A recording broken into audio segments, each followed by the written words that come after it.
Good morning, students. 9th Standard Social Science History Lesson 2 Continuation. The Chinese Civilization. China has two major rivers. One is known as Huanghe and the other is known as Yangtze River. Huanghe is also known as Yellow River. The Yellow River is called as the sorrow of China since it changed its course and caused frequent floods.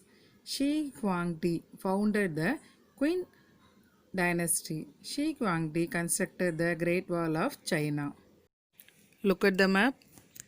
China has two major rivers, Huanghe, Yellow River and the Yangtze River. Then Neolithic communities lived in China between 4500 and 3750 BC. The Henan province in the Yellow and Yangtze River Valley contain evidence for Neolithic villages. China had many city-states and gradually these states became part of an empire. Polity and emperors. Shi Huangdi founded the Qin dynasty. The emperor had the title Son of Heaven. He is considered to be the first emperor of China. The period between 221 and 206 BC is known as the Imperial Era in China. He conquered other principalities in 221 BC and remained the emperor till 212 BC. He defeated the feudal lords and established a strong empire. He is credited with unifying China. Shi Huangdi destroyed the walled fortifications of different states and constructed the Great Wall of China to protect the empire from the invading nomadic people. So he also built roads to integrate the empire. Look at the map of Chinese civilization. Next empire is the Han Empire. During this period, a written history of this empire was made available in China. The greatest of the Han emperors, Wu Ti, expanded the empire and built many public amenities including irrigation tanks. He sent Zhang Quan as emissary to live to the west in 138 BC and thereby paved the way for the opening of the Silk Road in 130 BC to encourage trade activities. Because of the Silk Road and the resultant trade connections, China benefited immensely during the rule of Emperor Zhang. Chinese silk was much sought after the Romans during the time of the Roman Emperor Marcus Aurelius in 166 AD. Some of the Chinese silk might have reached Rome through the ports of Tamilagam. This is a map of Silk Road.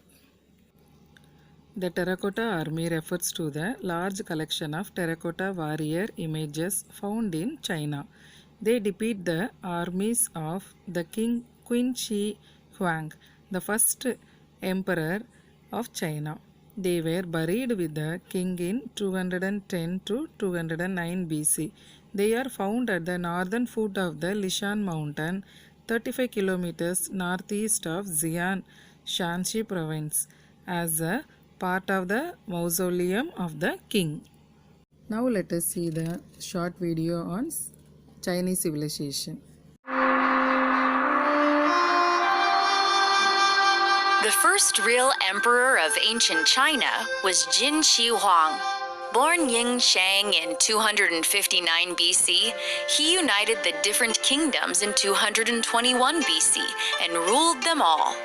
He established a standard writing system, money, weights, and measures. He built roads and erected beautiful palaces in the capital Xi'an. The empire he forged turned out to be so strong it has survived for thousands of years and is even named for him. The word China comes from one of his names, Qian. Of course, that makes it sound like he was a benevolent and enlightened ruler, but he wasn't. Definitely not by modern standards.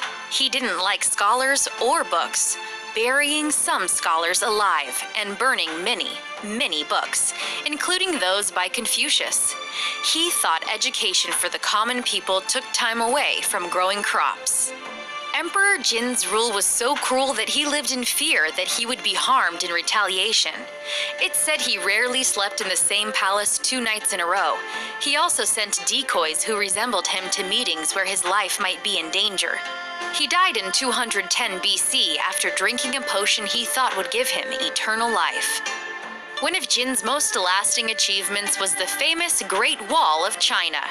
Around the year 220 BC, Emperor Qin began the huge undertaking of connecting the many different walls around China, some that were as old as 400 BC, and forging one enormous wall to keep out invaders.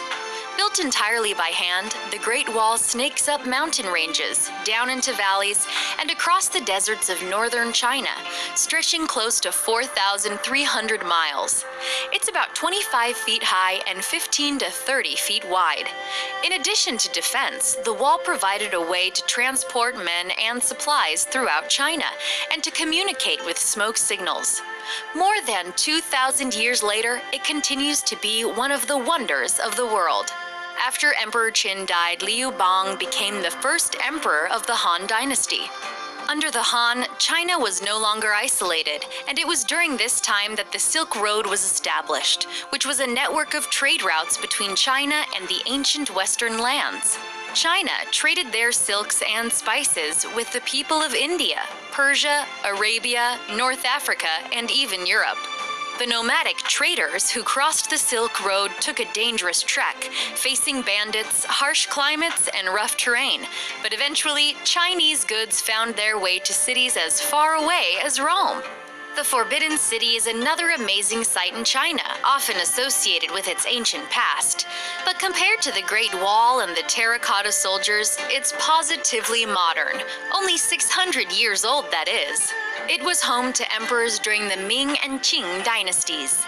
Construction began on the palace in 1406, and millions of workers labored to build it over 14 years. When the Forbidden City was completed, a 26-foot wall and a 20-foot moat kept people out. For 500 years, most people were forbidden to enter the palace that 24 emperors called home, hence the name, the Forbidden City. With 900 rooms and 800 buildings, it's the world's largest palace complex. In 1949, it was open to all citizens of China and is now a museum. Let us see about the philosophy and literature of the Chinese civilization. Chinese poets and philosophers such as Lao-tzu, Confucius, Mencius, Moti, and Tochin contributed to the development of Chinese civilization. Sun Tzu, a military strategist, wrote the work called Art of War.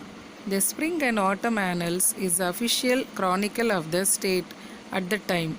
The Yellow Emperor's Canon of Medicine is considered China's earliest written book on medicine. It was codified during the time of Han Dynasty. Lao-tzu, 604 to 521 BC, was a master archive-keeper of Zhou State. Archive-keeper means a person responsible for keeping records. He was a founder of Taoism. Taoism is a religion. He argued that desire is the root cause of all evils. Next philosopher, Confucius, 551 to 491 BC. He was a famous among the Chinese philosophers. He was a political reformer. His name means Hung, the master. He insisted on cultivation of one's own personal life. He said if personal life is cultivated, family life is regulated. And once family life is regulated, national life is regulated. Like our Buddha, he also preached to the welfare of the people. Then next philosopher, Mencius. He was another well-known Chinese philosopher. His period was 372 to 289. He travelled throughout the China and offered his counsel to the rulers. Advice to the rulers. This is a Chinese script. Chinese developed a writing system from an early time. Initially, it was a pictographic system and later it was converted into a symbol form. Evolution of the Chinese civilization. Writing system was improved. Invention of paper. Opening of the Silk Road. Invention of gunpowder.